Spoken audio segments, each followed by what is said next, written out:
BlackRock, une entité tentaculaire, étend son influence sur de nombreux aspects de notre quotidien.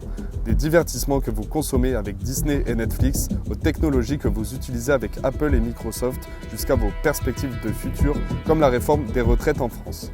BlackRock semble tout posséder, tout contrôler. C'est un titan financier qui rachète des propriétés à grande échelle, favorisant la location plutôt que la propriété pour maintenir son pouvoir sur le long terme. Cependant, BlackRock n'est pas seul dans cette course à la domination. Il fait partie d'un triumvirat connu sous le nom de Big Three, comprenant également State Street et Vanguard. Ensemble, ces trois géants gèrent plus de 21 000 milliards de dollars d'actifs dans le monde, une somme colossale équivalent au PIB des États-Unis. Leur pouvoir financier dépasse de loin celui de la plupart des pays. Vanguard, le focus de notre discussion, est souvent considéré comme l'anti-héros de cette histoire. Fondé par John Bogle, Vanguard est le pionnier des fonds indiciels et des ETF.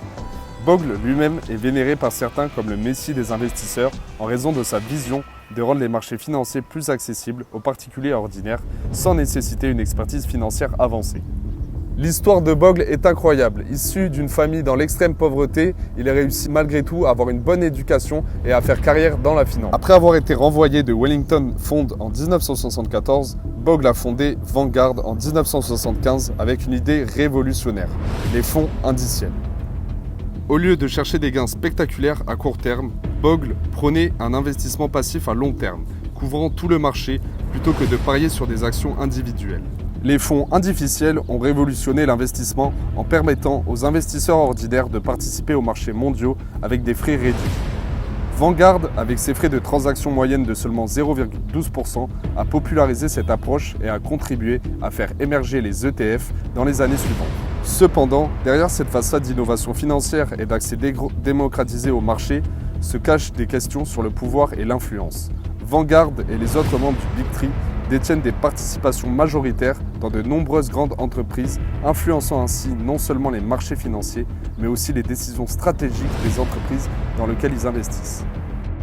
Leur modèle d'investissement passif ne signifie pas qu'ils restent passifs sur le plan de la gouvernance d'entreprise. Au contraire, ils exercent un pouvoir considérable à travers leurs votes aux assemblées générales, leurs engagements directs avec les conseils d'administration et leur pression sur les dirigeants pour aligner les stratégies d'entreprise avec leurs intérêts financiers à long terme. Cela soulève des préoccupations sur la concentration de pouvoir et sur la manière dont ces entités peuvent façonner l'économie mondiale et influencer les décisions politiques et sociales. Leur influence s'étend à travers des secteurs divers tels que la technologie, la santé et même les médias où ils détiennent des participations significatives. Vanguard et ses pairs incarnent à la fois l'innovation financière et le pouvoir financier massif.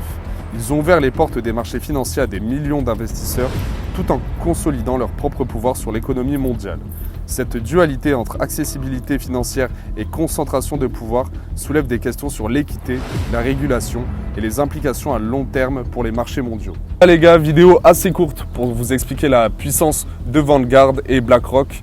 Donc du coup, j'espère que vous avez apprécié ce format de vidéo. N'hésitez pas à mettre en commentaire si vous souhaitez qu'on parle de d'autres personnes ou entreprises. Je vous rappelle qu'on vous forme gratuitement au e-commerce. Vous avez toutes les infos dans la description.